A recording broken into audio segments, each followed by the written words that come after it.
I have my own headband now. That's beautiful. What's up, guys? Welcome back to Let's Play Duels of the Roses. So, we just defeated Ishtar, and that was actually not very challenging at all. So now we have to go to Bosworth and take on Richard III, our last political figure for the game that we need to be introduced to. He has a fancy crown. He's actually another reoccurring character from, much like Simon Muran and the final boss, he's a reoccurring character from Forbidden Memories. He's actually Haitian, the sorcerer dude who we fought at the beginning, which we'll get to that in due time. I did not know. I never played Forbidden Memories. Oh, we'll get to that in due time, and you'll see. He's basically the main antagonist until Seto is like, I've gone drunk with power and stuff. So I don't know if I want to actually modify my deck at all for this because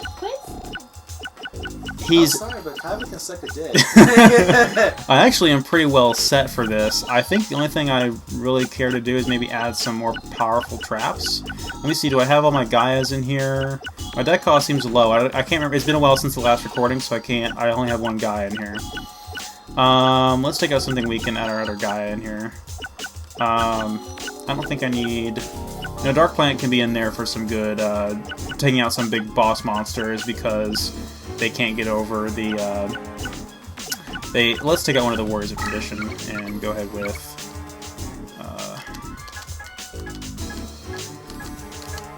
Oh, I just saw it. There it is.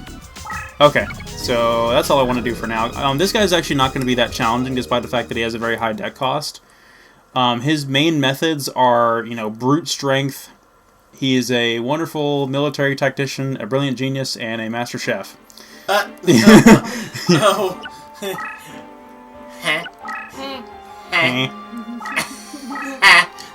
You'll see what I mean when we get to that.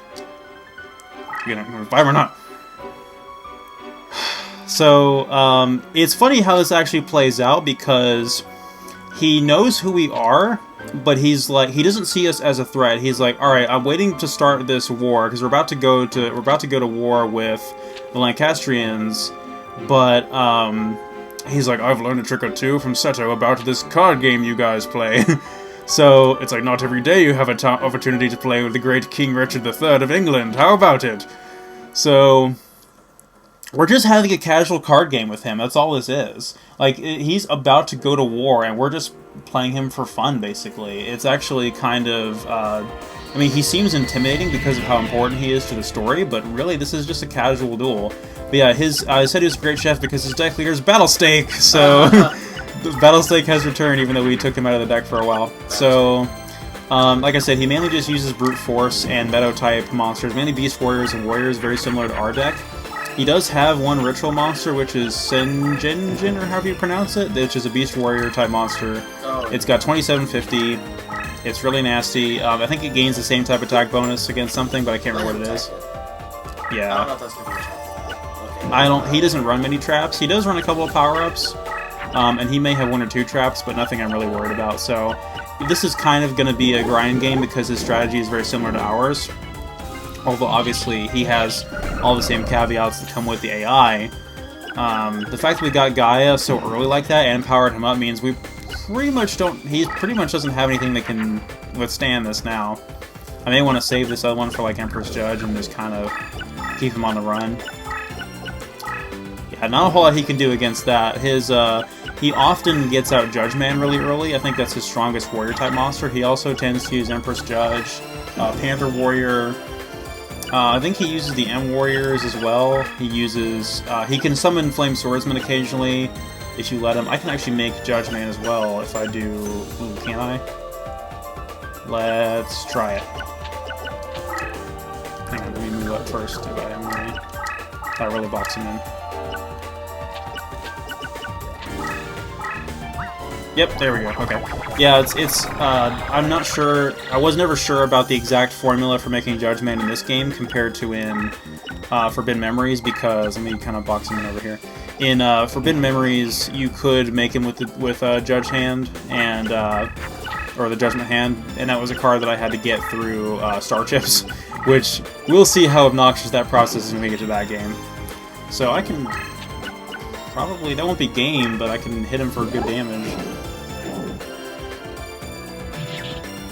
Yeah, I'm really sorry that this has become, like, laughably easy, because I didn't ask for it to be this easy. Like, if I wanted to grind this out for a while, I could, but it's like...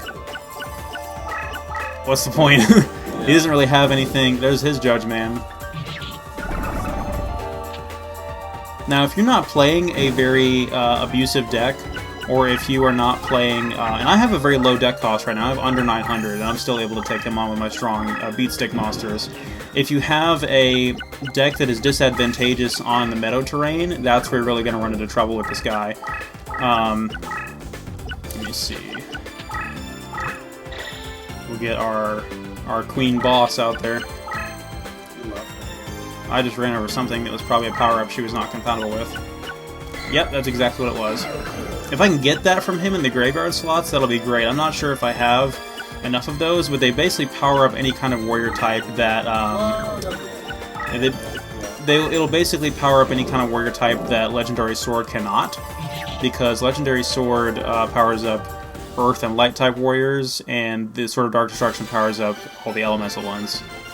Obviously, including... Yeah, that was laughably easy, but if you're playing like a spellcaster deck and you don't have terrain advantage on the meadow, it can be pretty tricky. Alright, I want to get that Sword of Dark Destruction if I can. Let's see.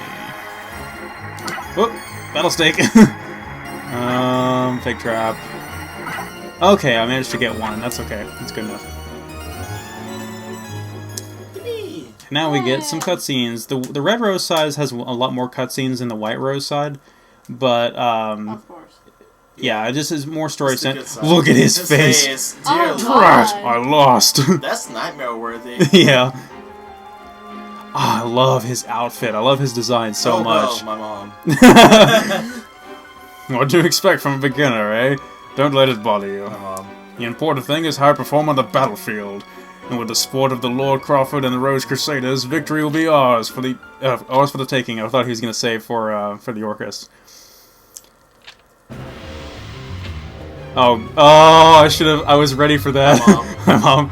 I'm afraid it won't be that easy, sire. And this just goes on from here. So, I actually forgot about this plot point. Pegasus is a traitor.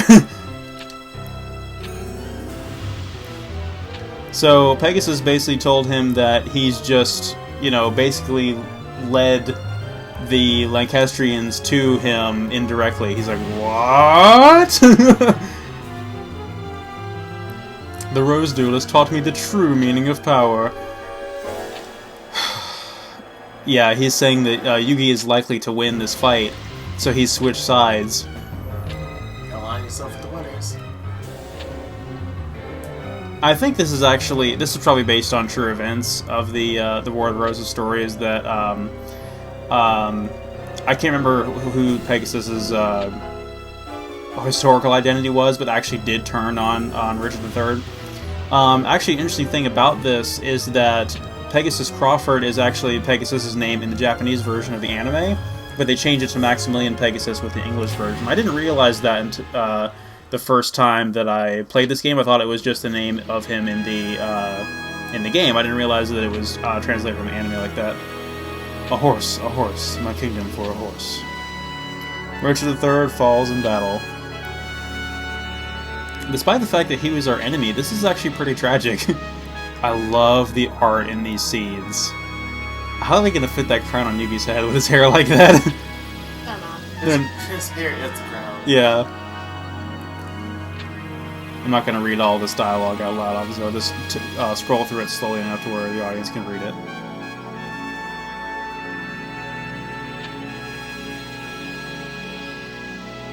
So yeah, that's pretty much the end of the War of the Roses, at least. But we still have unfinished business with the Rose cards and the summoning.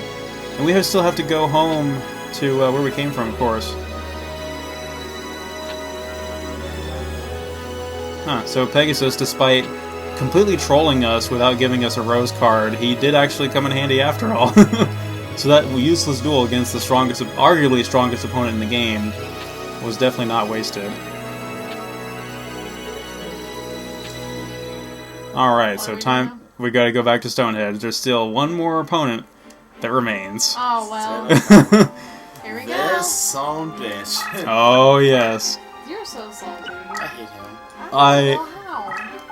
What the fuck do you... You know what? Let's not get into this right now. Yeah.